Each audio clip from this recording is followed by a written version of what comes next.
ইসলামী ঐতিহ্যের সবচেয়ে গভীর প্রার্থনাগুলোর একটা নিয়ে কথা বলবো আজ। এই দোয়াটা নবী মোহাম্মদ সাল্লাল্লাহু আলাইহি সাল্লাম সাধারণত রাতে পড়তেন। এটা হলো তাহাজ্জুদ নামাজের দোয়া, মানে স্রষ্টার সাথে গভীর সংযোগের একটা সুযোগ। তো এই দোয়াটা শুরুই হয় আল্লাহর প্রশংসা দিয়ে। এখানে আল্লাহকে সব কিছুর নিয়ামক মানে নিয়ন্ত্রক হিসেবে স্বীকার করা হয়। এরপর বলা হয় সমস্ত সৃষ্টির উপর একমাত্র আল্লাহরই সার্বভৌমত্ব আর কর্তৃত্ব রয়েছে, আর আল্লাহকে সকল হেদায়েত এবং আলোর উৎস হিসেবে তুলে ধরা হয়।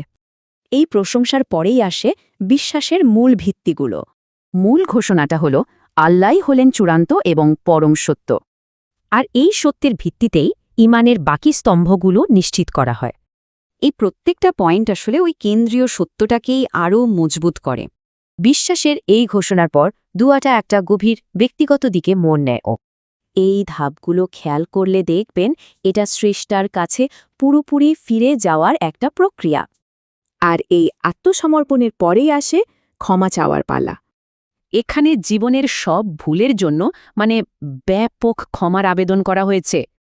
এই অংশটা একটা জরুরি আধ্যাত্মিক ধারণা তুলে ধরে, আর তা হল আল্লাহর ওপর চূড়ান্ত নির্ভরতা।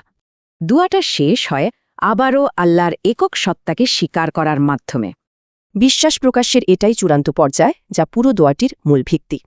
দেখুন, এই দোয়াটা ইবাদতের একটা সম্পূর্ণ মডেল। একদিকে আল্লাহর মহিমা, অন্যদিকে ব্যক্তিগত আত্মসমর্পণ। দারুণ একটা ভারসাম্য। এক কথায় এই দোয়াটা একটা সম্পূর্ণ আধ্যাত্মিক রোডম্যাপের মতো। শেষে একটা প্রশ্ন থেকে যায়, জীবনে পূর্ণ বিশ্বাস আর আত্মসমর্পণের আসল মানেটা কি?